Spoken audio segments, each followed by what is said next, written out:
Welcome to my Altenew Educator certification project for the In the Mood for Color class. This class delves into creating cards to convey a certain mood using colors. There are 6 lessons in this class, each using a different color and discussing what it can mean in your card making. Today, I'm in the mood for pink, which conveys sensitivity, caring, and sweetness. The pink inks I'm working with today will be the Altenew Cherry Blossom set in Razzleberry, Rubellite, Pink Collisions, and Pink Diamond.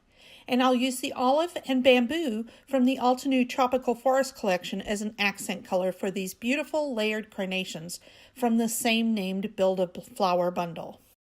For sentiments, I chose the Recollections, Crafty Friends, and Precious Moments stamp sets, and I used the beautiful oval frame from the framed Stamp and Dime bundle to show them off. I think the star of this show is really this classy striped stencil though. I'll use it with beautiful Nuvo Glimmer paste, some ink, and for dry embossing to create some great backgrounds for these cards. The first technique is my favorite. I attached the paper to my stencil with thermowet purple tape and then flipped it over so the tape was on the bottom. The lines in this stencil are perfectly placed to be able to line it up with an A2 card front beautifully in either direction, as you'll see a little later on. I then took my pink diamond ink and smooshed it onto my craft mat. With a spatula, I got some of the glimmer paste and mixed it with the ink. The color changes quickly and it is important to work with it as quickly as possible as the dry time is quite fast for the glimmer paste. I love that about this product. I mixed several small batches so I didn't have to worry about wasting any of the glimmer paste. When my panel was covered, I removed the stencil to reveal this beautiful shiny striped paper and immediately set it down to dry and took my craft mat, stencil, and spatula to the sink to be cleaned. You can use any water-based ink to achieve this look. Can you imagine what your favorite color would look like?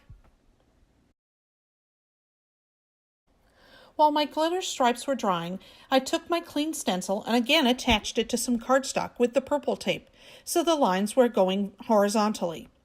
I then used my Nuvo blending sponges and the pink diamond ink to stencil the lines. I then removed the stencil, wiped it off, and attached it again, except this time I did so vertically and used the bamboo ink to sponge these lines.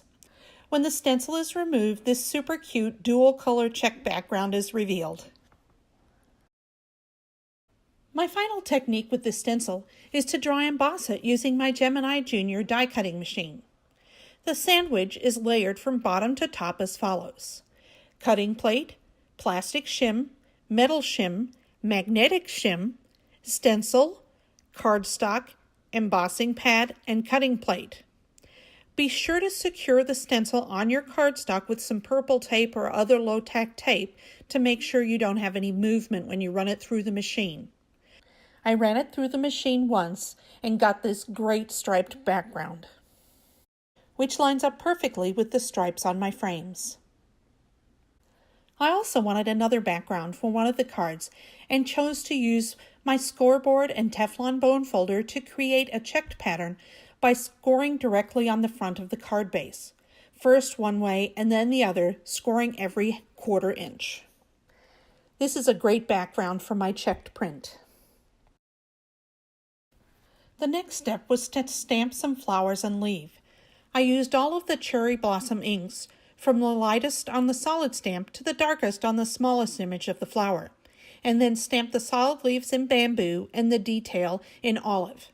This is such a great combination of colors for these stamps. You can even purchase a bundle at altenew.com that includes both sets of mini ink cubes. I stamped a number of flowers and leaves off camera to save us some time. I die cut a number of the oval frames to layer behind the decorated ones, and in so doing created a number of ovals to stamp sentiments on. I created this panel with a frame backed with the purple tape facing up. This allowed me to position the oval for stamping straight, and it won't move at all while stamping. I will be back in a minute after I've stamped some more sentiments. I have now taken each of my panels and prepared them for card making. I die cut the oval frame out of the glittery and then checked panels and applied 3 other frames to each of them for dimension. as I am doing on the last frame, which I created by sponging some cardstock with the bamboo ink. And now all of my pieces are ready to assemble my cards. My first card is created with the A2 card base that I scored a checked pattern on in my bamboo ink oval frame. I attach a 4 1/4 inch by 3/4 inch piece of bamboo ink colored paper across the front of my card and then center the frame on top of it. I used Altenew tape runner to adhere the checkered oval in the center. To have the pattern still visible below the sentiment, I stamped and gold heat embossed on vellum and die cut it with the same oval shape. I then put blue behind the words and attached it to the center of the oval. To complete this card, I added a carnation to the top left of the frame. I think it looks kind of like a fascinator hat. What do you think? This next card uses the sponge checkered background, which I position on the paper with the die cut towards the bottom. I then add the frame, the sentiment which reads, "Be in love with your life, every minute of it," Jack Kerouac, and some leaves and a flower to the top, and I call this card done. I decided that this third card would be wonderful for my daughter's 22nd birthday next month. I took the shiny striped panel and attached it to the front of my A2 card base. I then applied the checked frame for a fun, unexpected pattern combination and added the My Beloved Daughter stamp from the Altenew Precious Moments stamp set for a sentiment. I offset the flowers and some leaves, and I'm thinking she's going to love this card. Pink's her favorite color too. This next card's layout is very similar to the last card I made. I took the oval and placed it where it may have been had it been on the last card, except this card base is stark white. I then positioned a flower and some leaves in the same place I did on the last card. Because of the white background, I was able to stamp a sentiment in the lower left corner of the card. The shiny striped oval was all this card really needed to pop. Last but not least, I have the panel that I embossed using the stencil and this pretty glittery striped frame. I used Altenew tape runner to add the panel to the card base and then applied some glue to my frame. I positioned the frame so the stripes lined up with those on the card base.